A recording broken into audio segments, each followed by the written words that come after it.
todo eso social, más allá de lo social, cultural, psicológico, del placer, más allá de todo eso, el aspecto fisiológico es el que vamos a ahondar nosotros, porque tenemos que ver la parte la parte biológica, ¿sí? Entonces, primero, acá en esta diapositiva lo que dice, más allá de las funciones, es, esperen que estoy tratando de admitir dos alumnos más. Las calorías. Este es un concepto importante. ¿Se acuerdan que habíamos hablado de los tres macronutrientes? Los hidratos de carbono y las proteínas aportan 4 kilocalorías por gramo, ¿sí? O sea que si yo como 100 gramos de hidratos de carbono, son 100 gramos por 4, ¿sí? Ahora, las grasas, cualquier tipo de grasa, aportan 9 calorías por gramo. Por lo tanto, 100 gramos de grasas aportan 9 calorías por gramo. Por lo tanto, son comidas mucho más calóricas las que tienen una gran cantidad de grasas, ¿sí? O sea, hidratos de carbono y proteína aportan 4 kilocalorías por gramo. En cambio, las grasas aportan casi más del doble, o sea, 9 calorías, kilocalorías por gramo. Ese concepto es muy importante. Por eso, si nosotros decimos, me voy a comer una palta que tiene. ¿Se acuerdan de qué tipo de grasas tiene una palta? A ver si me pueden responder y hacemos un ida y vuelta. Eso es una pregunta. ¿Qué tipo de grasas? Habíamos visto dentro de cada macronutriente, hidratos de carbono, lípidos y proteínas, los tipos que había de hidratos de carbono, los tipos de proteínas, los tipos de lípidos. Bueno, dentro de los tipos de lípidos, ¿qué tipo de lípidos tiene una palta?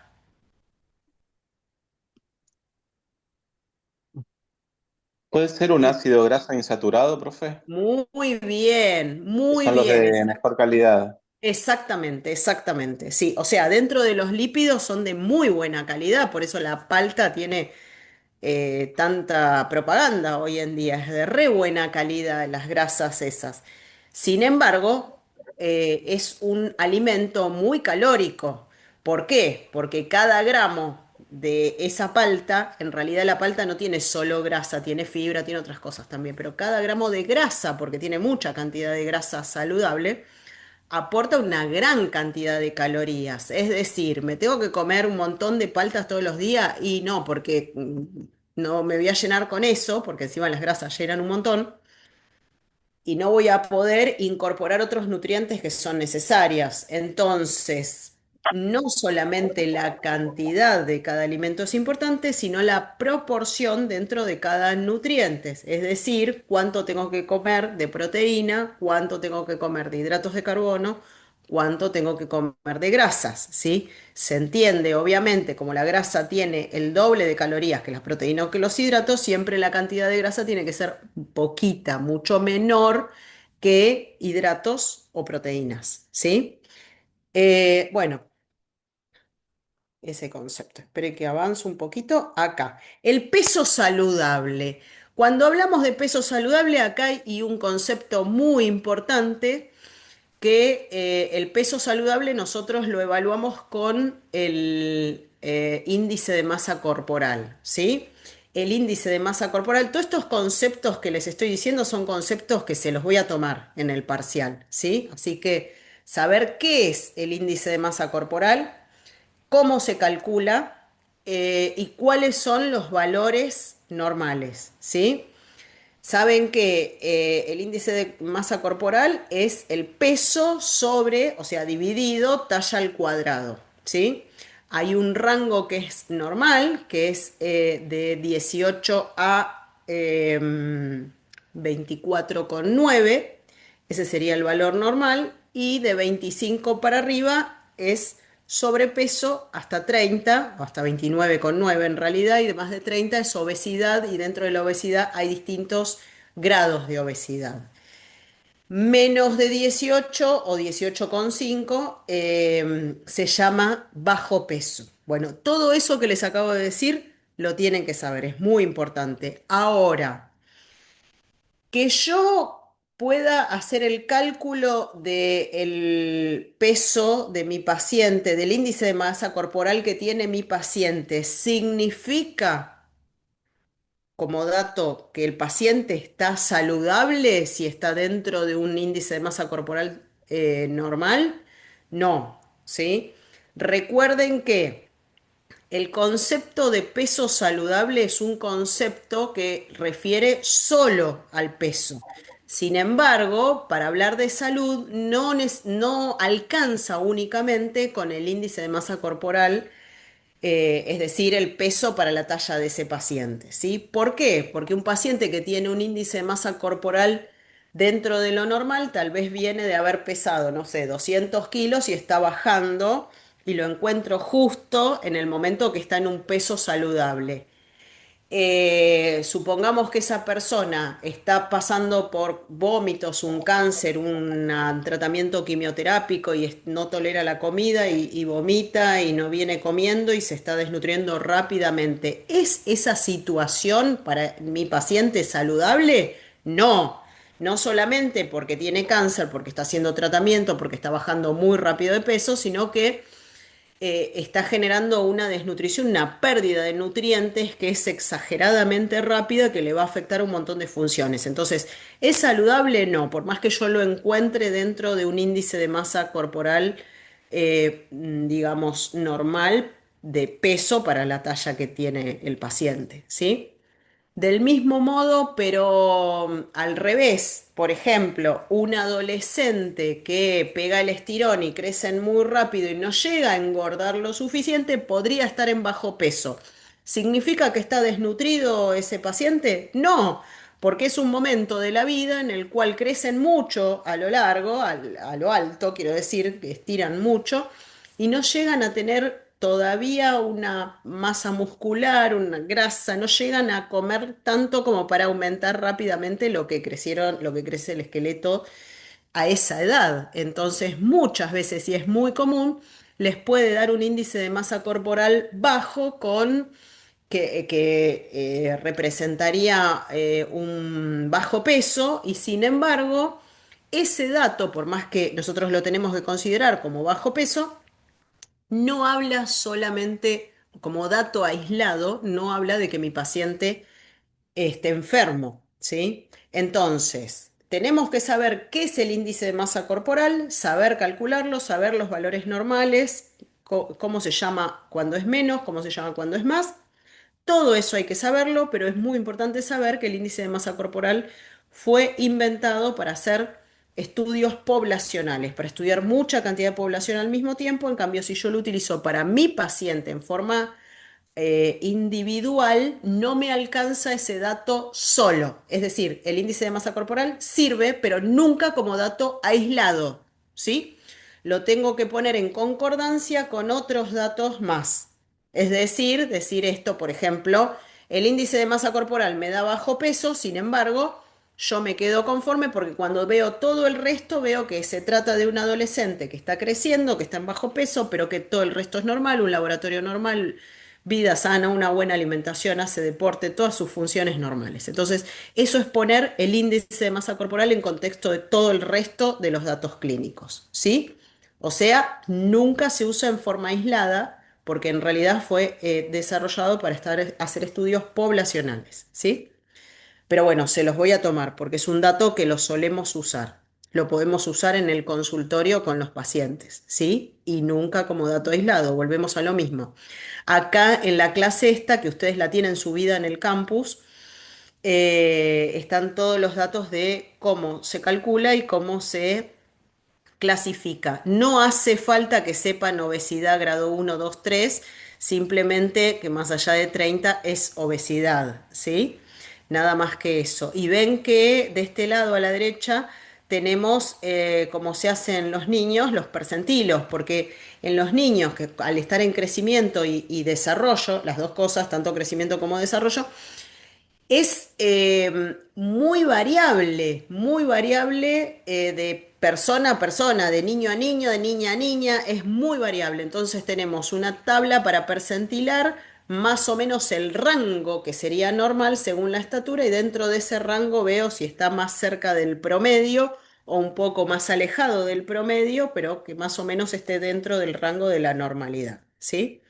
Para adultos es diferente porque al ya no tener un crecimiento en alto, uno tiene que más o menos mantener cierto peso acorde a la talla, en este caso porque estamos hablando de peso y de índice de masa corporal, pero bueno, también va acorde al momento fisiológico en el adulto. Por ejemplo, no es lo mismo un adulto joven que un anciano que una embarazada, hablando del grupo de adultos, ¿sí? Pero bueno, ya en adultos no se percentila por esto de que ya no hay crecimiento, entonces hay una cierta estabilidad. ¿Qué otras herramientas tenemos complementarias que serían, se podrían utilizar más allá del índice de masa corporal? Bueno, acá el perímetro abdominal. El perímetro abdominal es algo muy importante que se usa en los adultos, no en los niños, en los adultos. Y este perímetro o circunferencia de cintura no tiene que ser más de 88 en las mujeres y más de 102 en los hombres. O sea, con un centímetro podemos medir el perímetro aproximadamente un poquito más arriba de la altura del ombligo, apenas arriba, que sería el punto medio del abdomen, ahí es donde lo medimos, y tiene que dar eso, menos de 88 en la mujer y menos de 102 de perímetro abdominal en el varón. Esto es un elemento muy importante en el adulto porque cuando ese perímetro está aumentado, nos habla no solamente de sobrepeso, sino de obesidad abdominal. Y en la obesidad abdominal, que es muy importante, no solamente tenemos la grasa en el panículo adiposo debajo de la piel, ¿sí? Sino que además tenemos grasa visceral, es decir, entre las vísceras. Y esto también aumenta el perímetro abdominal. Las dos cosas contribuyen a aumentarlo, ¿sí? Y en general, cuando está aumentado, es un índice que representa muy bien el riesgo cardiovascular en las personas, en los adultos. Acá ya pasamos a lo que es sistema NOVA, que esto también se los voy a tomar. Tienen que saber cuáles son los grupos del sistema NOVA. El sistema NOVA lo inventaron por medio de estudios que hicieron en Brasil. Y es un sistema que está bueno porque tiene que ver con los alimentos que tienen mayor o menor procesamiento, ¿sí? Los clasifica según el grado de procesamiento.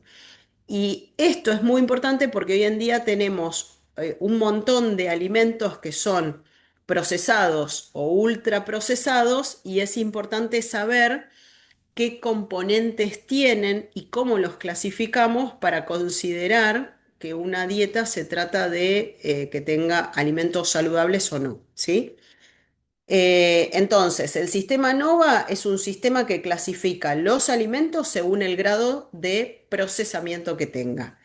El primer grupo es el de alimentos naturales o mínimamente procesados. ¿Qué sería esto? Frutas, verduras, por ahí algunos alimentos que tienen mínimo procesamiento, como por ejemplo, no sé, un brócoli que lo ponen en una bolsa y lo frisan y yo lo compro frisado. Bueno, el procesamiento que tiene es mínimo, o sea, ¿cuál es el componente si yo agarro esa bolsa en el supermercado, lo miro y leo, dice brócoli, nada más? No tiene ninguna otra cosa, no debería tener. Pero bueno, ¿cuál es el procesamiento que le hicieron? Bueno, que ya está hervido, que no está crudo, o algunos sí lo venden crudo y que está frisado, ¿sí? Entonces tiene un procesamiento mínimo, no es lo mismo que el que compré en la verdulería, pero como ven, no tiene elementos agregados, no es lo mismo que una lata que se venden ahora que tiene adentro el relleno ya preparado para una tarta de brócoli, supongamos. No es lo mismo el grado de procesamiento, ¿sí? Y eso lo vamos a aprender con sabiendo leer e instruyendo a nuestros pacientes a aprender a leer siempre las etiquetas. ¿Por qué? Porque los alimentos más naturales son los que no tienen etiqueta. Por ejemplo, compré la carne en la carnicería, compré la verdura, la fruta en la verdulería. Eso sería, no tiene ningún procesamiento, ¿sí? Lo compro al natural como es, me lo llevo y lo cocino en mi casa, ¿sí?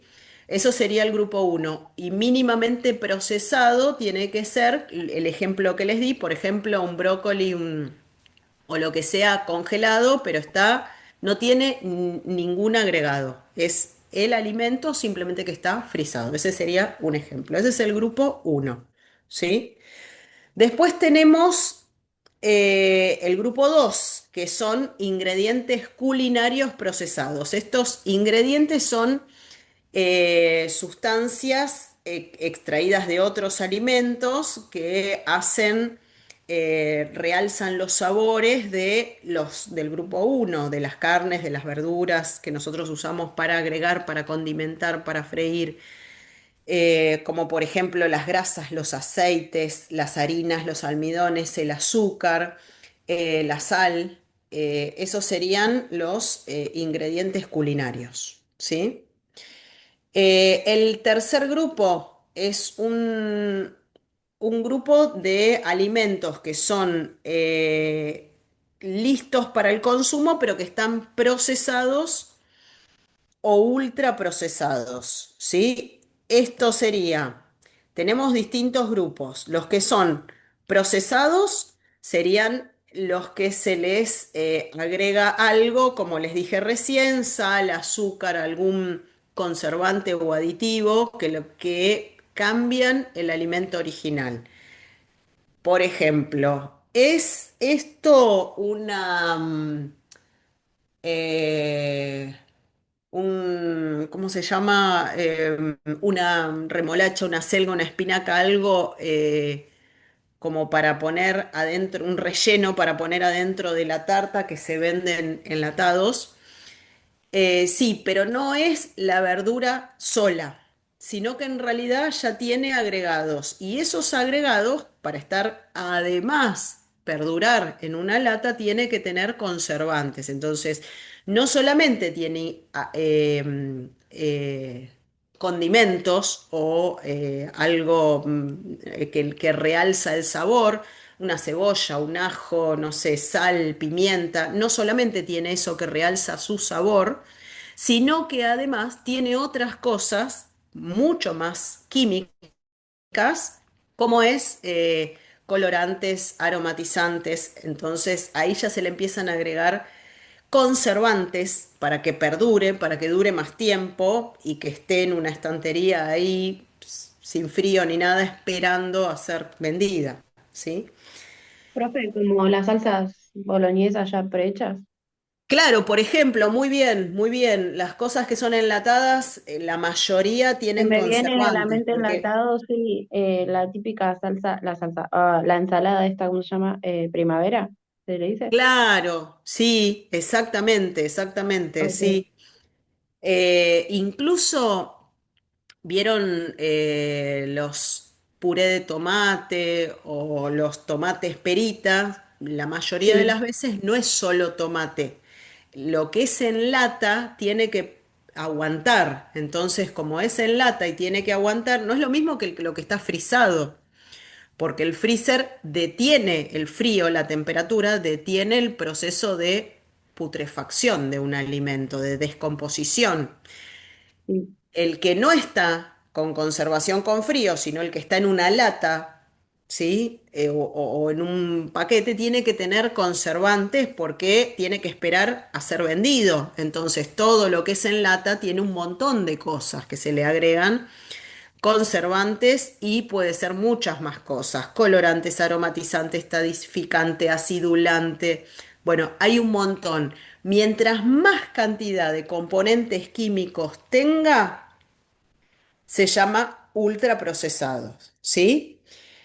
O sea, puede ser procesado o puede ser ultraprocesado. El procesado es el que tiene pocos componentes químicos, el ultraprocesado es el que más tiene, pero además el ultraprocesado en general no suelen tener alimento. Por ejemplo, vamos a un snack. Los ultraprocesados serían, por ejemplo, los snacks. El paquete de papitas, de copetín, digo, el paquete de chisitos, palitos, no el maní, que tiene maní, ¿sí? Es un procesado, pero todos los demás son ultraprocesados. La papa, por ejemplo, ¿vieron cómo se llaman las de tubo? Pringles. Bueno, hay otras marcas, no sé, por decir alguna marca, no importa. Son todas iguales, porque ¿hay papa? Ahí no, no. Tiene color de papa, tiene forma de papa, tiene colorante, aromatizante, tiene de todo, pero no tiene alimento, no tiene ese alimento. Es decir, agarraron una papa, la cortaron, la frieron y me vinieron así todas distintas, es una cosa. ¿Ese paquete de tubo de cartón es papa frita? No, no lo es. No lo es. Lo que menos hay es papa. Y sí hay todo lo demás que dijimos, todos los conservantes, colorante, aromatizante, sal, sodio, una gran cantidad. Entonces, como verán, el grado de procesamiento de esas cosas es muy elevado, tiene un montón de productos químicos y casi nada o nada prácticamente de un alimento real, ¿sí? Esos son los ultraprocesados. Dentro de los ultraprocesados, no solamente este ejemplo, que es extremo, hay un montón, las sopas enlatadas deshidratadas, porque en general eso deshidratado, que es un polvo y lo pongo con agua, tiene verduras, tiene condimentos, y la verdad es que muy poco, porque tiene mucho de todo lo otro químico, ¿sí? Entonces, ejemplos sopas enlatadas, deshidratadas, margarinas, cereales para el desayuno, cereales secos de los que le ponemos al yogur, de lo que comen los chicos, ¿sí? Las almohaditas, los anillitos, las azucaritas, ¿tienen alimento? La mayoría no, son ultraprocesados. Jugos es de lo peor que hay, de lo peor. Jugos naturales es muy difícil encontrar jugos naturales, la mayoría de todos los jugos secos en sobrecito para diluir en agua, jugos en botella, jugos en cajitas chiquitas como si fuera el Cepita o alguna de esas marcas, cualquiera de todos esos es todo química, todo química. Es decir, tendrá sabor, tendrá color, tendrá acidez de una naranja, pero lo que menos tiene es naranja, ¿sí? Ese jugo. Obviamente, galletitas, caramelos, golosinas, chocolates entre comillas. El chocolate es un procesado, pero hay algunos de mejor calidad que tienen cacao y tienen la grasa del cacao y son amargos y tienen muy poca azúcar, pero hay otros de mala calidad que por ahí tienen un montón de otras cosas químicas. Barritas de cereales, bueno, y ni hablar las galletitas. Galletitas de las que se venden, no de las que podemos hacer caseras en casa, galletitas de las que se venden en paquete, cualquier tipo y marca es muy procesado, es ultra procesado. Tiene hidratos de carbono, es verdad, tiene grasas, es verdad, pero la mayoría tiene grasas trans. Dentro de las grasas trans, ¿se acuerdan cuando hablamos de las grasas y hablamos de los tipos de grasas? Que teníamos las peores, que eran las grasas trans, en general son los aceites recalentados muchas veces, o la margarina, que es aceite vegetal hidrogenado para tomar consistencia sólida, darle consistencia sólida al aceite vegetal y eso hace que sea una grasa trans, que son las de peor calidad porque son las que generan las placas de ateroma, de grasa, en las arterias y las que están directamente relacionadas con un alto riesgo de enfermedad cardiovascular, o sea, infarto o ACV. Entonces, esas son las de peor calidad. las grasas trans. En el medio teníamos las saturadas y en el otro extremo las de mejor calidad eran las insaturadas, como hablamos hace un ratito del ejemplo de la palta, por ejemplo. Y dentro Sí. de las insaturadas teníamos las monoinsaturadas y las poliinsaturadas, pero igual las insaturadas en general, sean mono o poli, son buenas grasas, ¿sí? Las saturadas en el medio y las trans en el otro extremo, las peores, ¿sí? Entonces, las galletitas, salvo excepciones, la mayoría tienen, o sea, salvo algunas marcas, la mayoría tienen grasas trans, o sea, margarina. Y esa margarina, o sea, no pasa nada, como hablamos dentro de todos los alimentos que dijimos que tenemos dentro de la clasificación, grasas o hidratos de carbono de mejor o de peor calidad. Eso significa que nosotros tenemos que dejar de comer grasas trans y no podemos comer nunca más una galletita Oreo, Pepito, la que sea, comprada de paquete. No, no significa eso. Sin embargo, sí, sabiendo que no es saludable, lo que podemos hacer es aconsejar a nuestros pacientes que de ese alimento que no es saludable, la cantidad que se coma sea mínima, ¿sí? Sea poquito. Y hacer hincapié en los otros tipos de grasa o en los otros tipos de hidrato de carbono, ¿sí? Pero eso sería lo aconsejable. Bueno, Profe, sí. perdón. En el segundo grupo se me mezcló un poco con el tercero. ¿Qué diferencia tenían? O No, sea, con respecto a ejemplo. el segundo grupo eran los alimentos, los condimentos culinarios. Ah, Son como caldito de cosas, verdura. No, ¿cómo? perdón, sal, aceite, Claro, vinagre, por ejemplo. sí. Ok. Es decir, son alimentos procesados, sí, pero tienen un mínimo procesamiento porque, por ejemplo, el aceite vegetal, no digo la margarina, que es un aceite vegetal hidrogenado, digo el aceite líquido vegetal, ¿no? Aceite de girasol, aceite de maíz, aceite de oliva, lo que quieran.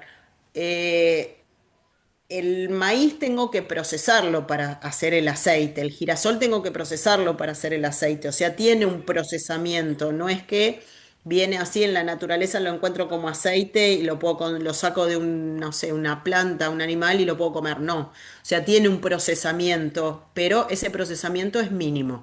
Esos son Sí, los sí. ingredientes culinarios, condimentos, cosas que le agregan sabor o realzan sabores del primer grupo.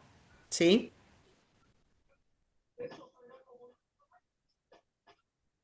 Bueno, con respecto al informe de la Organización Mundial de la Salud y la Organización Panamericana de la Salud, que es la OPS, tiene los alimentos ultraprocesados tienen un efecto directo sobre la generación de obesidad, que es un problema muy importante, por ejemplo, en Estados Unidos o algunos países un poco más desarrollados que el nuestro, y tiene implicancias obviamente para las políticas públicas, porque obviamente esos pacientes tienen otro tipo de complicaciones, como por ejemplo mayor riesgo de enfermedad cardiovascular. Por lo tanto, es muy importante dentro de lo que aconseja la OMS y la OPS, consumir principalmente productos, el consumo elevado de productos de bajo valor nutricional y alto contenido de azúcar, grasa y sal, como los snacks y las comidas rápidas. Ese es un problema. La ingesta habitual de bebidas azucaradas, como gaseosas principalmente, y la actividad insuficiente. O sea, estos tres serían las causas de la obesidad y el aumento del riesgo cardiovascular. El consumo de alimentos que tienen bajo valor nutricional, pero alto contenido en azúcar, en grasa y encima de mala calidad y sal, como snack y comida rápida, las bebidas azucaradas y la insuficiente actividad física. Entonces, recuerden, como para resumir, Esta clasificación que tienen acá, que los clasifican en 6 grupos diferentes, no se los voy a tomar. ¿Sí? Eso no. Porque son guías que nosotros usamos en Argentina, que lo usan más que nada los especialistas en nutrición, los nutricionistas. Entonces, dentro de cada grupo van eligiendo qué cosas, cómo arman el plan de alimentación. Esto no es necesario tanto para un médico, pero sí para un médico el sistema NOVA se los voy a Bueno, tomar. no. El sistema NOVA sí es importante porque al dividir a clasificar los alimentos según el grado Bueno, de avísame cuando está. procesamiento, es importante para determinar qué alimentos nosotros preferimos, ¿sí? Bueno, esto no es necesario. Y a ver si había algo otro. Ah, esto. ¿Ven el plato este redondo que representaría, digamos, cómo son las proporciones adecuadas para una alimentación saludable? ¿Sí? Antes se usaba una pirámide nutricional que nosotros teníamos en la base, las cosas que más cantidad tenemos que comer y arriba las que son muy importantes, pero tenemos que comer menos cantidad. Esto fue cambiado por este plato redondo, como si fuese un plato de comida, pero no es solo la comida, porque hay otras cosas que tienen que ver con la salud. Una parte representa la comida, pero otra parte representa otras cosas. Como ven, en el centro está el agua y es re importante que esté en el centro porque hace referencia a la importancia. Y en la periferia está la actividad física, porque nada de esto funciona si no va acompañado por la actividad física. En el medio, entre el agua y la actividad física, tenemos la distribución de los alimentos. Como ven, a la izquierda tenemos medio plato de frutas y verduras. O sea, es recontra importante que una gran proporción de nuestro plato contenga frutas y verduras variadas. Obviamente nosotros en Argentina, pero en otros países no, comemos la fruta de postre, la fruta en otra cosa, no lo comemos con las verduras, pero se pueden mezclar como quieran, no importa. Lo que quiere decir esto es tan importante que la mitad de todos los platos que comamos tiene que tener fruta o verdura, ¿sí? Es decir, desayuno, almuerzo, merienda o cena tiene que tener alguna fruta, alguna verdura y tiene que ser una gran proporción, la mitad del plato. Después tenemos del otro lado varias divisiones. Como ven, arriba en amarillito están las legumbres, cereales, papas, pasta, pan, cereales, repetí. Bueno, son hidratos de carbono, sí, pero también contienen fibra. Recuerden que cuando dentro de los hidratos de carbono elegimos los hidratos de carbono, los dividíamos en los de absorción rápida, los de absorción lenta. Los de absorción lenta son los más aconsejables, son los cereales integrales, son las harinas integrales, son las pastas hechas con harina integral, son las legumbres, que además las legumbres contienen su cascarita, entonces contienen fibra. Todos estos hidratos de carbono son aconsejables, son los que mayormente tenemos que comer, ¿sí? Después, en el medio, al lado del agua, en verde, tenemos los lácteos, leche, yogur, queso. Ahí tenemos, dentro de los lácteos, tenemos proteínas y tenemos grasas. Obviamente, dentro de las grasas son grasas saturadas en general, salvo los lácteos que sean descremados, que tienen menor porcentaje de grasa, pero sin embargo tienen algo de grasa. Lo que sí tienen son proteínas, ¿sí? Después tenemos carnes y huevos, carnes de todo tipo y huevos que tienen también las dos cosas, proteínas y grasas. Tanto en los lácteos como en las carnes, las grasas son grasas saturadas, ¿sí? Recuerden que son grasas que están en el medio, no son ni las mejores ni las peores. Después viene el grupo de los aceites, frutos secos y semillas, que acá, en general, si son frutos secos y semillas, tienen grasas insaturadas y el aceite, por ejemplo, el de oliva también es insaturado y el resto ya no es la misma calidad, ¿sí? Por último, abajo de todo están los que son opcionales en el plato. Es decir, si no lo como, no pasa nada, no lo necesito, pero es opcional, lo puedo agregar a los alimentos. Por eso se llama opcional este grupo, ¿sí? Que serían las cosas dulces y las grasas. Pero acá ya son alimentos más procesados, ¿sí? Como ven, un alfajor, una golosina, un, qué sé yo, un dulce de leche, una mermelada, no son cosas necesarias, pero se pueden comer. Bueno, con respecto a la ley del etiquetado frontal, es un avance. ¿Es suficiente para que la población conozca qué cosas son más saludables o menos saludables? No, no es suficiente.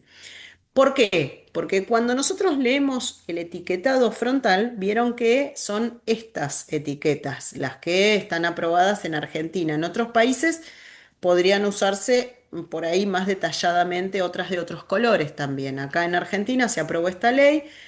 Hay 5 hexágonos que dicen exceso en azúcar, exceso en grasas totales, exceso en grasas saturadas, exceso en sodio, exceso en calorías.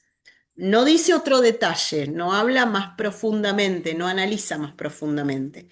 Y después tenemos esto que dice contiene edulcorantes o contiene cafeína.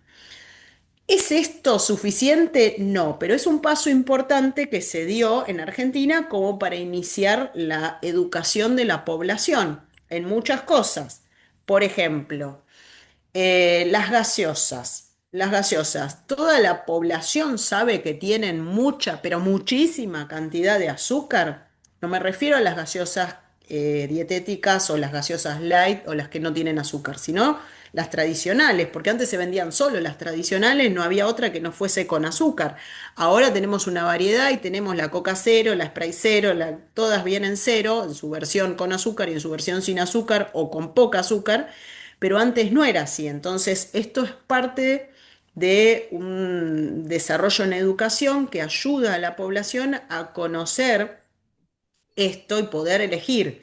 Entonces, que sepa la gente común, porque nosotros lo tenemos que saber, pero la gente común que la coca común tiene una gran cantidad de azúcar es muy importante porque ayuda a que esa persona pueda tomar una elección igual o diferente o decir, bueno, la coca me la tomo cada tanto, pero en general voy a priorizar la cero o voy a tomar agua o voy a elegir otras cosas, ¿sí?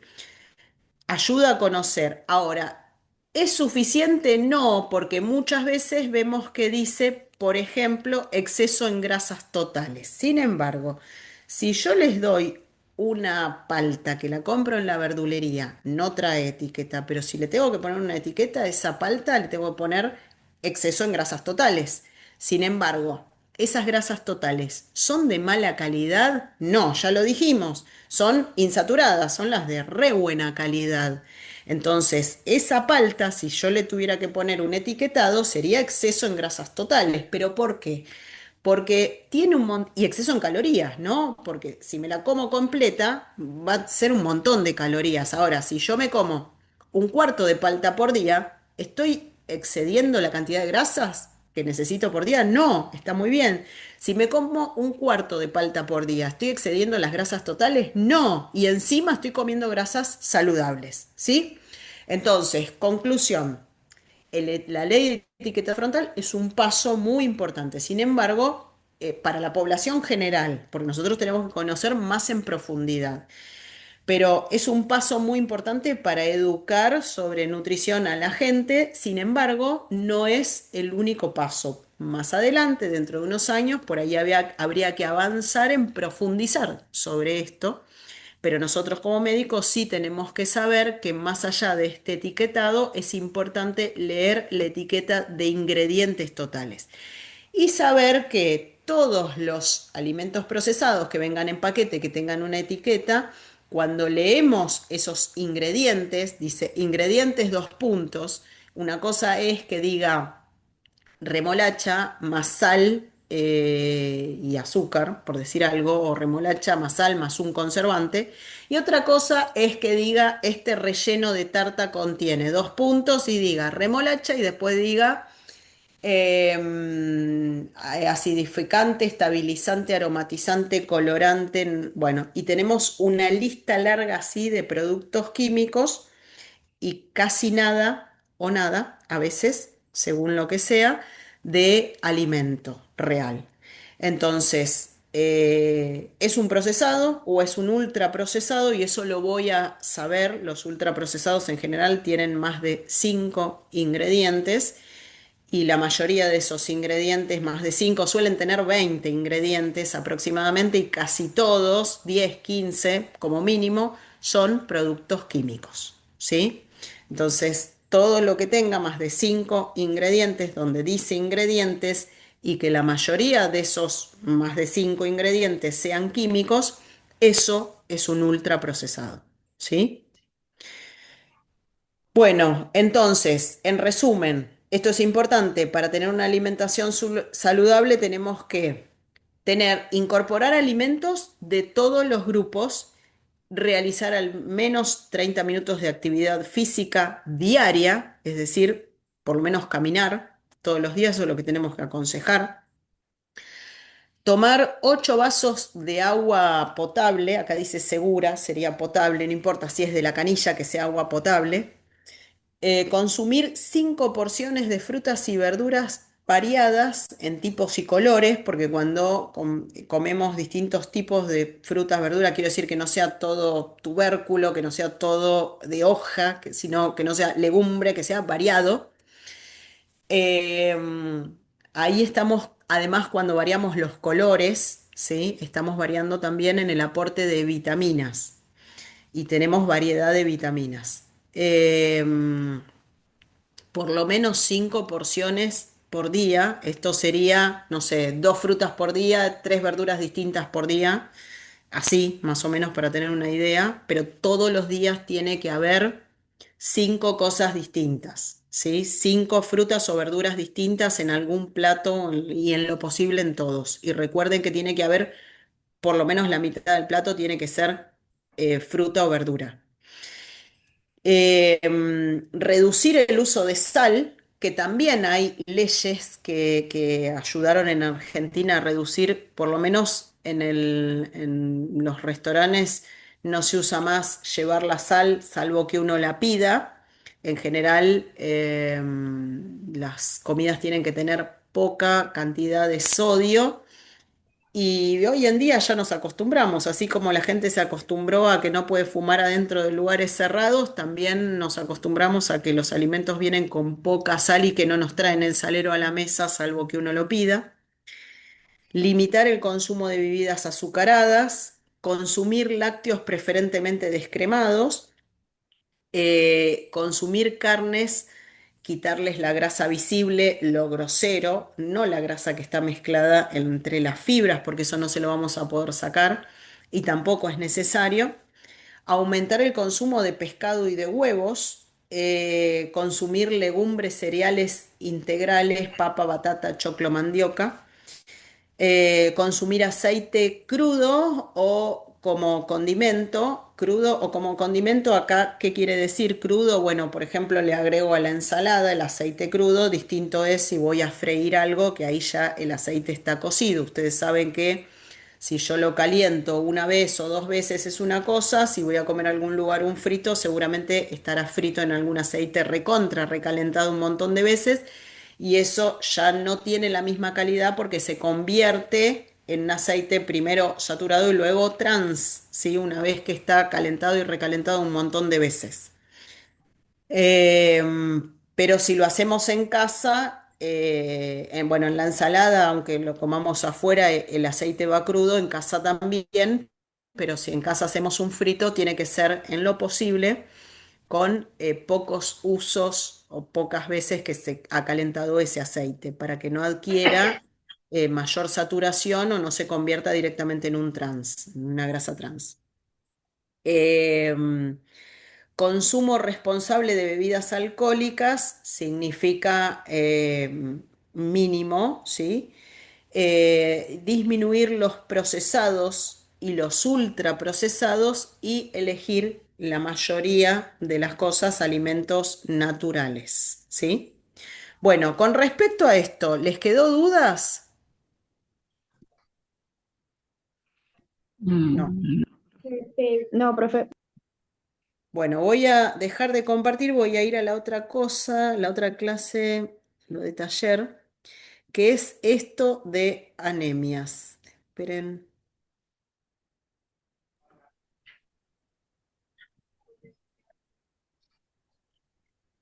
Ahí, ¿lo ven? Sí, profe. ¿Sí? Puse lo de anemias. Bueno, hay una clase que habla específicamente de vitaminas y de anemias, haciendo, mm, profundizando un poco más en la anemia ferropénica, que es lo que vamos a hablar ahora un poquito, no demasiado, porque no tienen que saber patologías, pero hay algunas cosas que es importante que ya las vayan viendo. Entonces, sobre vitaminas, ustedes saben que vean la clase de vitaminas. No es necesario que sepan una por una todas las vitaminas qué hacen, de dónde surgen, para qué sirven y todo eso, pero hacía algunas generalidades. O sea, no hace falta individualmente que sepan todo, vida y obra de cada una de las vitaminas, pero sí algunas, ¿sí? Hablamos ya de las vitaminas que son liposolubles. Esto es muy importante. Las vitaminas las dividimos en las hidrosolubles y liposolubles. Las liposolubles, A, D, E y K, ADEC, son vitaminas que tienen una estructura similar a las grasas. Entonces van a necesitar en el proceso de digestión sufrir los mismos pasos de la digestión que cualquier grasa, o sea, primero son emulsionadas por los ácidos biliares de la bilis y luego son degradados por la lipasa y recién ahí se pueden absorber, ¿sí? O sea, van a sufrir estos mismos pasos por ser liposolubles, ¿sí? Y el resto de las vitaminas que no son A, D, E o K, ADEC, el resto son hidrosolubles, ¿sí? Con respecto a a los micronutrientes, vitaminas y minerales, los minerales ya hemos hablado de calcio, hierro, sodio, cómo se digieren, cómo se absorben, no tienen prácticamente digestión, sí cómo se absorben. Del hierro tenemos algunas particularidades, recuerden que el hierro puede estar en su forma hemínica o no hemínica. El hierro de origen animal está en forma hemínica y así como lo comemos se absorbe directamente. El hierro de origen vegetal está en su forma no hemínica, por lo tanto cuando lo comemos tenemos que transformarlo para poder absorberlo, si no, no lo absorbemos. Esto es el hierro de origen vegetal, combinarlo con alimentos que contengan vitamina C o ácido ascórbico, ¿sí? Para que de esa forma se convierta en hemínico y poder absorberlo más fácilmente. Entonces, los dos, tanto el reino animal como el reino vegetal, contienen hierro y mucha cantidad.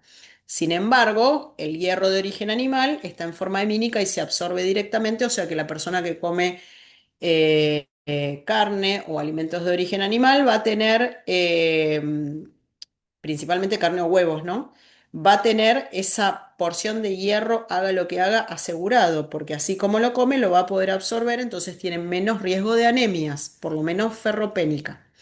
En cambio, la persona que no come carne porque es vegetariano o porque es vegano, porque además el vegano no come carne, pero tampoco come ningún otro alimento de origen animal, como huevos o como lácteos, tampoco. Entonces, en ese caso sí tenemos que hacer mucho hincapié en una educación, una información adecuada para nuestros pacientes, porque esos pacientes, si no comen adecuadamente el hierro de origen vegetal combinado con vitamina C, no van a poder convertirlo, por más que lo coman, no lo van a poder absorber y sí tienen más riesgo de anemia, ¿sí? Entonces, vamos a profundizar ahora un poquito en este tema que tiene que ver con las anemias. ¿Por qué digo que tiene que ver? Porque en realidad anemias hay un montón de causas, no solamente el déficit de hierro, es una causa de anemia, no es el único, hay muchos más. Entonces, ¿cómo definimos anemia? Este punto es re importante, es por el valor de hemoglobina. Es decir, nosotros sacamos sangre al paciente, hacemos un hemograma y en el hemograma tenemos glóbulos blancos, glóbulos rojos, plaquetas y dentro de los glóbulos rojos podemos medir un montón de cosas. Podemos medir el tamaño, la distribución que tienen, la cantidad de hemoglobina que tiene, la concentración de la hemoglobina y la forma, ¿sí? Entonces, con toda esta evaluación de los glóbulos rojos, tenemos un montón de cosas que ustedes lo van a ver el año que viene en tercer año. Acá vamos a ver puntualmente esto. Uno puede medir la concentración de glóbulos rojos en el plasma, eso se llama hematocrito. Uno puede medir la cantidad absoluta de glóbulos rojos, uno puede medir la cantidad de hemoglobina que tiene cada glóbulo rojo adentro. Entonces, la hemoglobina, que es la cantidad de hemoglobina que hay adentro de cada glóbulo rojo, es lo que define la anemia. Es decir, la anemia se mide por el número de glóbulos rojos, no. Por el hematocrito, no. Por la forma del glóbulo rojo, no. Por la hemoglobina, ¿sí? El único parámetro que define anemia es la hemoglobina. Entonces, la hemoglobina tiene que ser mayor a 13 en el varón, mayor a 12 en la mujer y mayor a 11 en la embarazada. Por lo tanto, esos son los valores normales. Esos valores se los voy a tomar y los tienen que saber, ¿sí? Debajo de esos valores se llama anemia, es decir, una hemoglobina menor a 13 en el varón, menor a 12 en la mujer o menor a 11 en la embarazada. ¿Sí? Cualquiera de esos se llama anemia. Los valores normales son mayores. Cuando alguno de esos valores es menor, ahí se llama anemia. Y recuerden que es el valor de hemoglobina. No otras cosas, no el hematocrito, no la cantidad de glóbulos rojos totales, no. Es la hemoglobina lo que define anemia, ¿sí? Eso es re importante. Ahora, cuando el paciente tiene una anemia, ya vimos la hemoglobina, está por debajo de esos valores, entonces mi paciente tiene anemia. ¿Cómo hacemos para clasificarla? Acá vamos a clasificar las anemias de distintas formas. Ven que acá el texto esto no se los voy a tomar, se los cuento para meterlos en tema y para que tengan una idea, nada más. Sí, la definición de anemia, ¿sí? Y los valores. En el hemograma, estos son los parámetros que podemos tener. ¿Ven?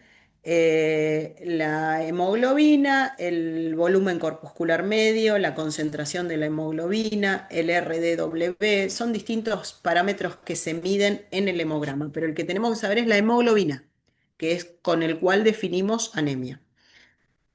Los reticulocitos son células que están en la médula ósea, que se reproducen y van a terminar luego de madurar siendo glóbulos rojos, pero al principio se llaman reticulocitos cuando se reproducen y cuando están dentro de la médula ósea. Y estos reticulocitos pueden salir a la sangre en una mínima concentración o si hay anemia pueden salir un poco más, pero esos reticulocitos me hablan de que la médula ósea está trabajando adecuadamente, ¿sí? O sea que es un parámetro importante que habla de la médula ósea, que es donde se fabrican los glóbulos rojos. Y después tenemos lo que es el perfil férrico. ¿De qué es el perfil férrico? Bueno, el perfil férrico es puntualmente sobre el metabolismo de hierro. Recuerden que el hierro proviene, esto tiene que ver con la clase que vimos de eh, metabolismo de la bilirrubina. Ustedes recuerdan que el metabolismo de la bilirrubina comienza con la hemocateresis en el vaso, ¿sí? En el vaso filtra la sangre, los glóbulos rojos envejecidos no pasan por esos filtros, quedan atrapados en los sinusoides esplénicos y luego son fagocitados por los macrófagos del sistema retículo endotelial, ¿sí? Estos glóbulos rojos envejecidos que fueron fagocitados por macrófagos, dentro del macrófago se destruye su membrana, se libera la hemoglobina y esa hemoglobina se divide en hemo y globina, ¿sí? La globina es una proteína que se desamina, se pueden utilizar los aminoácidos, se pueden desaminar y fabricar otros aminoácidos, ¿sí? El grupo hemo son 4 anillos pirrólicos que se separan, se abren, se libera el hierro y el hierro puede ser transportado al hígado por medio de la transferrina, ¿sí? O sea que el hierro que se transporta desde el vaso hasta el hígado y se deposita en el hígado, primero se transporta como transferrina y luego se deposita como ferritina. Entonces, ese hierro adquiere, según si se está transportando o si ya está depositado, distintos nombres. El hierro que se está transportando con una proteína se llama transferrina. El hierro que ya está depositado en el hígado se llama ferritina. Y eso se puede medir en la sangre, ¿sí? Ahora, ¿en el hígado es el único lugar donde va el hierro? No, porque justamente el hierro también va por medio de la transferrina a la médula ósea, que es donde se van a fabricar nuevos glóbulos rojos, ¿sí? Entonces puede ir a estos dos lugares principalmente. A la médula ósea para fabricar nuevos glóbulos rojos, puede ir al hígado donde se deposita y queda una reserva ahí, ¿sí? En- Entonces, habiendo dicho esto, y aparte de los anillos pirrólicos que se abren y liberan hierro, les acabo de hablar del hierro, pero de los anillos pirrólicos, ahí sí comienza de esos anillos el metabolismo de la bilirrubina. Es la otra clase, ¿sí? Ahí, la de metabolismo de la bilirrubina. Ahora les hablé del otro pedacito chiquito que era el hierro. Entonces, volviendo a este tema, dentro de lo que es perfil férrico, yo puedo hacer un análisis de mi paciente de cómo está ese hierro. Entonces, le mido la ferritina, la transferrina o el índice de saturación de la transferrina. Con todos esos parámetros, yo voy a ver cuánto tengo de hierro en la sangre o depositado. ¿Sí? Se los cuento porque es esta clase, no es algo que se los vaya a tomar así de profundo, como para que sepan que esto existe y que se puede medir. Y después hay una lista de parámetros especiales que se miden para evaluar otras enfermedades y ver otros tipos de anemias. Ahora, hay una cosa muy importante dentro de la evaluación de las anemias que se clasifican groseramente en anemias según el tamaño del glóbulo rojo y la concentración de hemoglobina. Entonces, podemos decir que cuando los glóbulos rojos son grandotes, para eso se mide un parámetro que se llama BCM, se llaman macrocíticos. Cuando su tamaño es normal, se llaman normocíticos. Y cuando su tamaño es muy pequeño, se llaman microcíticas, ¿sí? Entonces, además de este parámetro, podemos ver cuánta cantidad de hierro tiene adentro, o de hemoglobina con hierro adentro.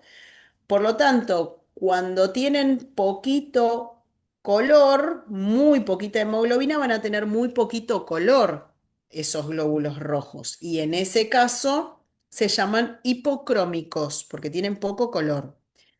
Cuando su color es normal, porque tiene una cantidad normal de hemoglobina, se llaman normocrómicos, o sea que pueden ser normales o con poco color. Que tengan más color de lo normal, eso no existe. O sea, la concentración de hemoglobina, si tienen muy poquita hemoglobina adentro, en general van a tener poco color, poquito, y se llaman hipocrómicos. Y si no, la cantidad es normal y se llaman normocrómicos, ¿sí? Entonces, según estos dos parámetros juntos, combinados, tenemos tres grupos groseros de anemias. Las anemias con glóbulo rojo muy chiquitito, que se llaman microcíticas hipocrómicas, o sea, microcíticas son glóbulos rojos chiquitos, hipocrómicas con poco color. Las anemias normocíticas, es decir, tamaño normal, y las anemias macrocíticas, glóbulos rojos grandes, pero hipocrómicas con poco color adentro, ¿sí?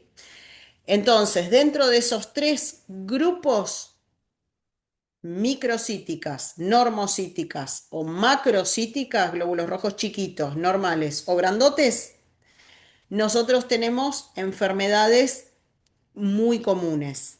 Por ejemplo, dentro de las microcíticas hipocrómicas está la anemia ferropénica, o sea, con falta de hierro, ¿sí? Las anemias microcítica hipocrómica puede ser debida a muchas cosas. La más común, glóbulos rojos chiquitos y con poco color, la más común es ferropénica, falta de hierro. ¿Por qué puede faltar el hierro a una persona? O no lo consume, o no lo absorbe, o lo consume y lo absorbe bien, pero lo pierde. Por ejemplo, en la mujer adulta, pérdidas ginecológicas, metrorragias muy abundantes, muy frecuentes, trastornos menstruales. En el varón y en la mujer, más de 40 años, que tiene anemia, sospechar cáncer de colon. El cáncer de colon es un cáncer muy común en la población en general. Pueden perder hierro, pueden perder sangre, obviamente, y perder hierro, por lo tanto, y generar una anemia microcítica hipocrómica. Con el paso del tiempo el paciente se va anemizando sin darse cuenta a veces, ¿sí? No es que todo el tiempo todos los pacientes van a ver sangre en la materia fecal, es decir, hematoquesia, sino que muchos o melena o algo. No, a veces ningún tipo de sangrado evidente groseramente, sino que a veces se va perdiendo muy de a poquito y no es detectable, ¿sí? Eso se puede detectar gracias a la sangre oculta en materia fecal o cuando nosotros hacemos un chequeo a un paciente que tiene anemia y es adulto, tenemos que ir a buscar las causas de esa anemia, ¿sí?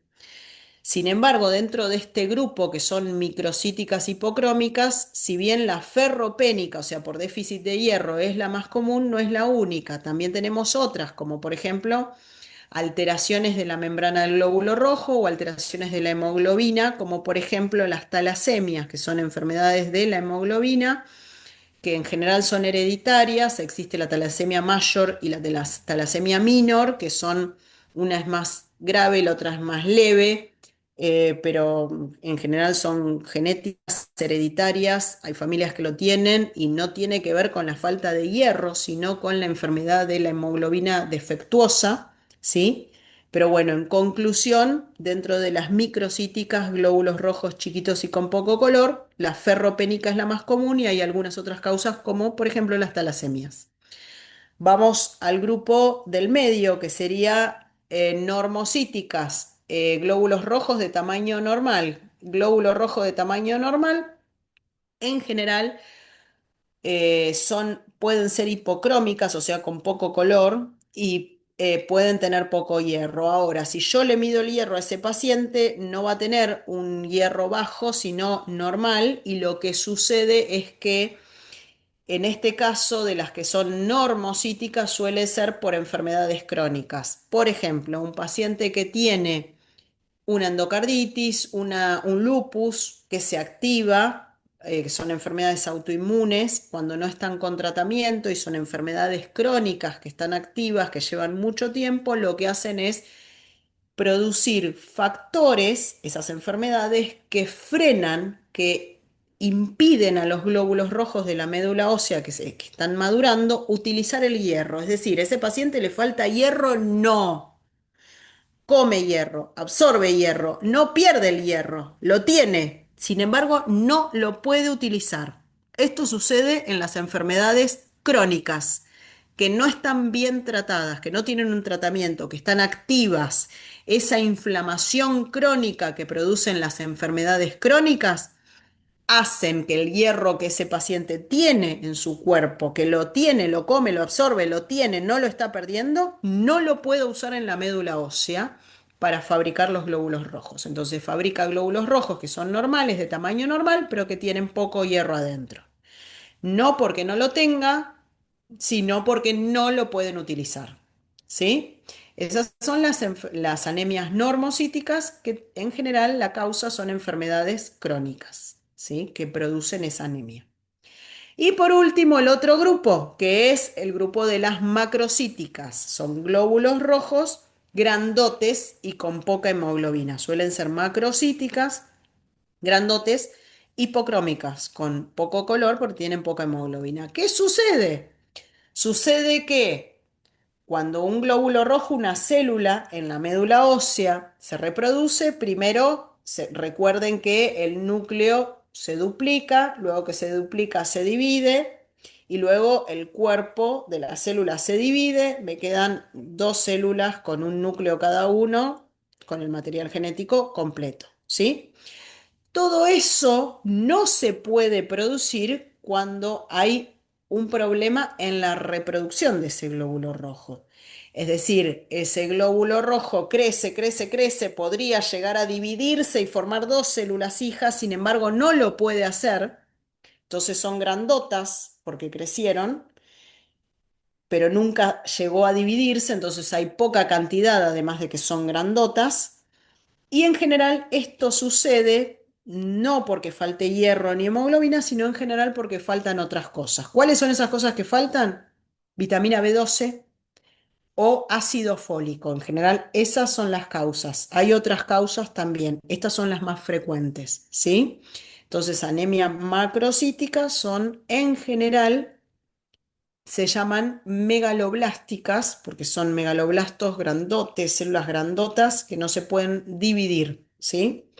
Y no se pueden dividir porque hay déficit de vitamina B12, que es lo que interviene en la reproducción celular, además de otros procesos, o déficit de ácido fólico, ¿sí? El déficit de B12 ya vimos, y esto lo tienen que saber, es re importante, tienen que saber sobre la vitamina B12, la vimos un montón de veces, ¿por qué? Porque dijimos que para en primer lugar, ¿qué alimentación no tiene vitamina B12? La dieta vegana. O sea, los pacientes que tienen una alimentación vegana, tenemos que suplementarlos con vitamina B12.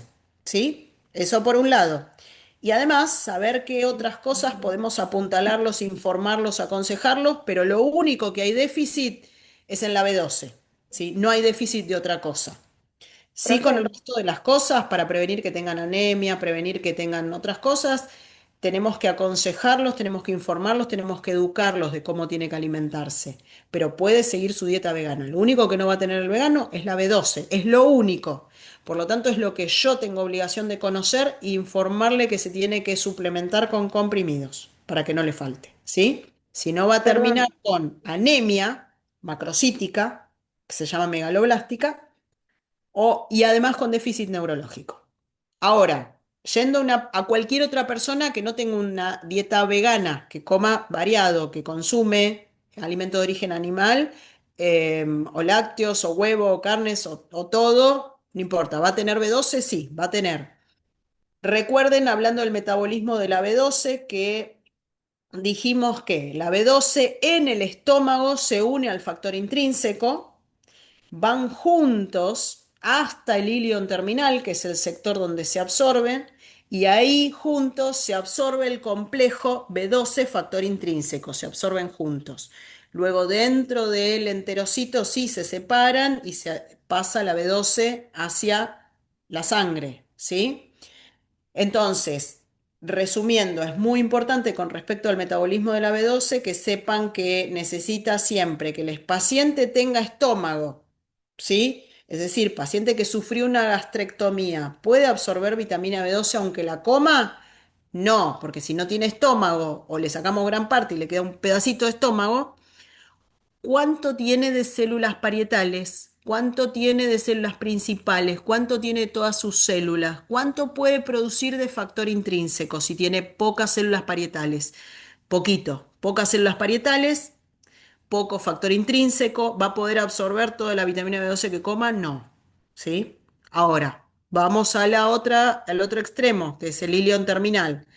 Paciente que tiene estómago, ¿tiene factor intrínseco? Sí. Come B12, tiene factor intrínseco, todo bien hasta ahí. Ahora, no tiene ilión terminal, que es donde se absorbe. ¿Puede absorberlo? No, al principio no, no puede. Con el paso de los años puede ser que se adapten, pero al principio no. Entonces, paciente que no tiene ilión terminal tampoco va a poder absorber la vitamina B12 porque ese es el lugar donde se absorbe la vitamina B12. Entonces, recuerden todas estas particularidades que en realidad son del parcial anterior, pero que tienen que ver con este tema para poder integrarlo en la cabeza. ¿Sí? Acá ya terminamos. Les hago un resumen con los de anemia. Tienen que saber los valores normales. La anemia se define por la hemoglobina. Tienen que saber cuáles son los valores normales. Varón más de 13, mujer más de 12, embarazada más de 11. Cualquier valor de hemoglobina menor a eso, menor a 13 en el varón, menor a 12 en la mujer, menor a 11 en la embarazada, se llama anemia. ¿Sí? Valor de hemoglobina. Luego, no más que eso. Lo que yo sí les cuento es la clasificación. En general se pueden clasificar de varias formas las anemias, pero esta forma de clasificarlo es muy práctica en glóbulos rojos microcítico hipocrómico. La causa más común es la ferropénica. Normocítica, normocrómica. La causa más común son las enfermedades crónicas y macrocítica, que la causa más común es el déficit de B12 o de ácido fólico, y si el déficit es de B12 se llaman megaloblásticas, ¿sí? Ese fue el resumen. Todo el resto de los parámetros que yo les conté es a modo explicativo para que lo entiendan, para que lo aprendan, no es algo que les vaya a tomar tan detalladamente sobre lo que es patología, ¿sí? Así que, bueno, acá ya terminamos. No sé si tienen dudas.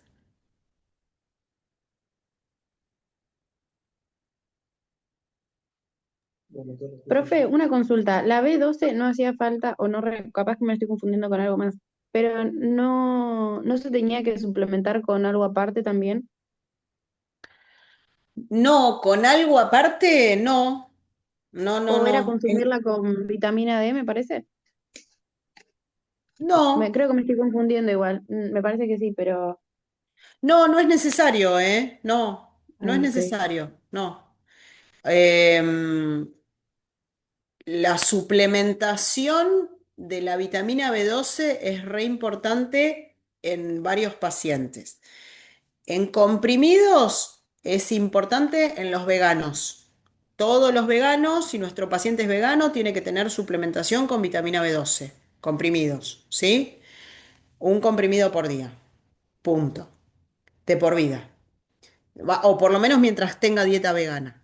Ahora, el resto de las patologías es importante que ustedes sepan la fisiología de la vitamina B12, que necesita factor intrínseco, porque si no lo tiene, por ejemplo, paciente gastrectomizado no lo va a poder absorber, que necesita tener ilión terminal, porque si no lo tiene no lo va a poder absorber.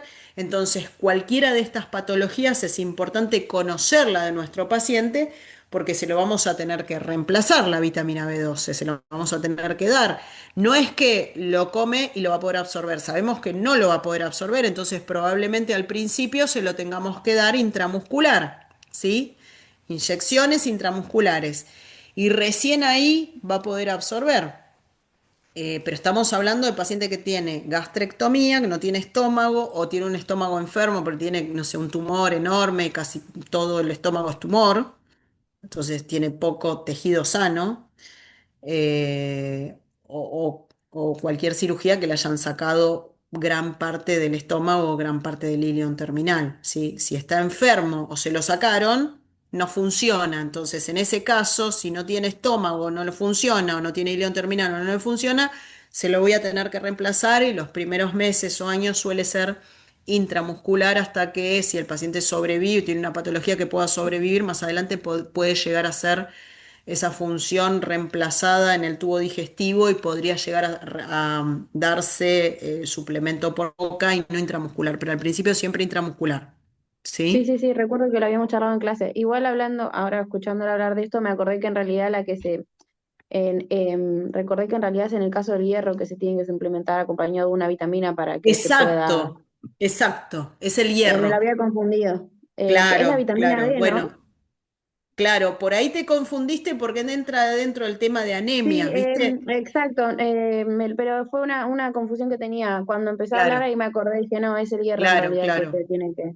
Claro, bueno, con respecto al hierro, es importante tener en cuenta si el paciente come carnes o huevos, nosotros nos estamos asegurando que el hierro es semínico y lo va a absorber. Sí, Ahora, sí, si el sí, paciente no come nada de eso y tiene una dieta que es vegetariana o vegana, acá cualquiera de los dos, porque el sí. vegetariano tal vez come Lo lácteos, consumo o pero si no, no pero... come carne, los lácteos no tienen tanto hierro, por más que es de origen animal. B12 no le va a Sí, faltar sí, porque tiene lácteos, ¿sí? Pero sí, come lácteos, supongamos, y no come carnes. En ese caso, la cantidad de hierro es poco en los lácteos. La B12 no le va a sí. faltar, pero el hierro sí le va a faltar. Entonces ahí sí tenemos que apuntalar y hacer que todo el hierro, que por ahí va a venir más del reino vegetal en este paciente, que aprenda cómo combinarlo para que no haya déficit en de hierro, porque Exacto. te puede decir, me comí un platazo de lentejas, pero no va a absorber nada el hierro. No, Va a tener otros exacto. beneficios, porque la lenteja tiene hidratos de carbono, tiene fibra, es buenísima, pero el hierro de esa lenteja no lo absorbió. Ujú. Entonces, el vegetariano o el vegano, cualquiera de los dos, sí aconsejar o informar cómo combinar los alimentos con vitamina C. Los alimentos de origen vegetal que tengan mucho hierro, que dijimos, legumbres, lenteja, poroto, garbanzo, cualquiera de esos, y las verduras de hoja verde, todos esos de origen vegetal tienen mucho hierro, pero está en forma no hemínica. Entonces, siempre hay que combinarlo con vitamina C o ácido ascórbico. El ácido ascórbico es el nombre químico de la vitamina C, pero es lo mismo, que también está en los alimentos. Podemos enseñar qué alimentos contienen mucha cantidad de vitamina C para combinarlos en la misma comida, ¿sí? Con ese hierro de origen vegetal. Y así sí vamos a poder absorber. Y obviamente que nosotros como médicos vamos a tener que estar atrás de controlar a ese paciente, ver que no Sí, haya sí, anemias y si las hubiera, estudiar la causa. ¿Sí? sí.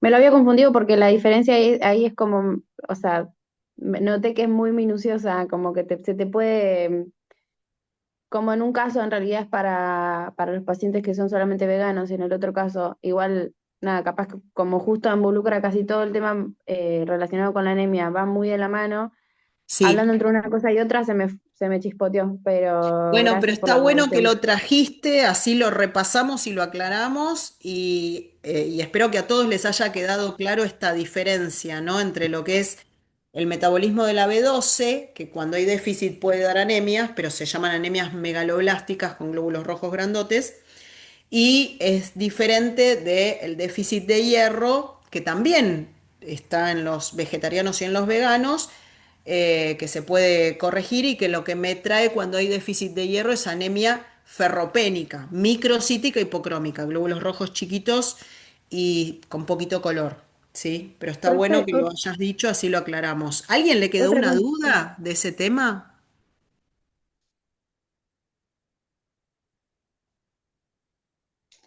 Bueno, o de alguna otra cosa de lo que venimos charlando. Le iba a hacer una consulta que había nombrado que en los macrocíticos, que eran los glóbulos rojos grandes, cuando había déficit, en embarazadas se da más que nada por el déficit de ácido fólico, ¿no? Por eso también se la suplementa con el ácido fólico. Muy bien, muy buena pregunta. Bueno, ¿sabés lo que sucede en la embarazada? Que hay un cuerpo nuevo que se está formando, que se lleva todo lo de la embarazada. Entonces la embarazada Sí, tiene que estar muy bien nutrida, suplementada, sí. para suplementada muchas veces, y vieron que en la embarazada el nivel normal de la hemoglobina es de 11, que es mucho más bajo que fuera del Que embarazo, fuera del porque una embarazo. mujer que no está embarazada tiene que tener 12 para arriba, sin embargo en la embarazada es 11 el valor, un poco más bajo. ¿Por qué? Bueno, porque es lo normal que pueda haber anemias en el embarazo. Sin embargo, como el feto se está llevando todo, esa persona tiene que estar muy bien nutrida durante el embarazo para que no le falte nada. Pero acá hay un tema con el ácido fólico que es re importante. El ácido fólico no solamente interviene en las anemias o previene las anemias porque interviene en el metabolismo del glóbulo rojo cuando cuando se va a dividir, a reproducir. Sino que además también interviene el ácido fólico en la formación del tubo neural. ¿Se acuerdan cuando vimos al principio del año embriología y hablamos que el embrión, que era un disco bilaminar, que después se hace trilaminar, ese disco, un disco redondo, plano, ¿sí? Plano y redondo, primero se formaba la notocorda en un lugar y después la línea media y esa línea media hacía que me marcaba cuál era el medio y cuáles eran los costados. Gracias a marcar cuál es el medio y cuáles son los costados, el embrión se plegaba, quedaba como un cono y luego se plegaba en forma ventral y quedaba como un cono torcidito, ¿sí? Así, como una C de casa y después se llenaba de células adentro y empezaba todo el desarrollo de los órganos. ¿Se acuerdan de eso al principio de la cursada? Sí, Bueno, todo eso necesita ácido fólico, ¿sí? Entonces, ese embrión que se está formando, entre otras cosas, pero también necesita B12, necesita un montón de cosas. Ácido fólico necesita un montón, una cantidad monstruosa. Entonces, si esa embarazada no se suplementa con ácido fólico, puede el feto nacer, no solamente la embarazada va a tener anemia, probablemente macrocítica o tal vez de causa mixta, porque a veces no solamente falta ácido fólico, sino muchas otras cosas también. O sea, puede tener una anemia macrocítica, puede tener una anemia mixta, pero además de eso, el feto puede tener malformaciones malformaciones en el tubo neural, que es esta línea media que se forma al principio, que va a determinar dónde queda la columna, dónde se pliega, dónde va a ser la espalda, dónde va a ser el cerebro, dónde va a ser la médula espinal, va a tener problemas ahí, ¿sí? Entonces puede haber, según el momento en el cual estuvo ese déficit, ese embrión puede tener malformaciones tan graves que no sobreviva y se pierde ese embarazo, y eso es muy común, aunque es más de causa genética, y si sobrevive puede tener alteraciones en el desarrollo de ese tubo neural, o sea, todo lo neurológico. Entonces, ¿qué puede pasar? Pueden hacer un bebé anencefálico, un bebé con un meningocele o mielomeningocele, que son malformaciones en la columna o en la columna y la médula, ¿sí? Esto es lo que puede pasar, porque justamente en la embarazada, como ven, los valores que determinan anemia son más bajos porque es un momento fisiológico de la vida en el cual el embrión se va a llevar mucha cantidad de nutrientes, algunos más, y puede generar anemia, entre otras cosas, en la embarazada, por eso se toleran valores más bajos, pero menos de 11 no, menos de 11 no, o sea, un poco menos que fuera del embarazo puede tener esa mujer, sí, puede tener 11 de hemoglobina, de ahí para arriba.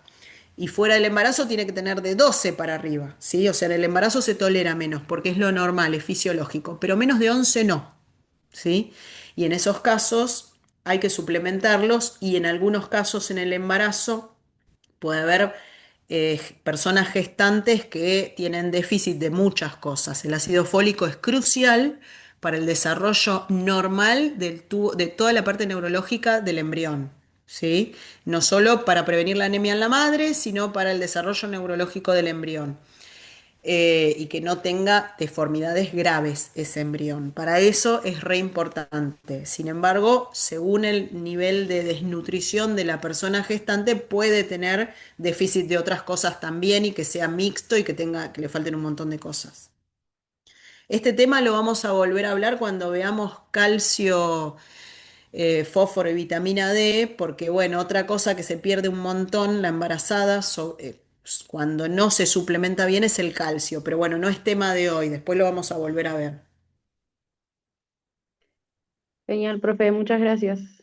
Bueno, de nada. ¿Alguna otra duda o comentario?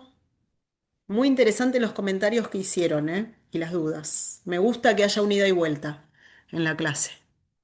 Que pregunten siempre.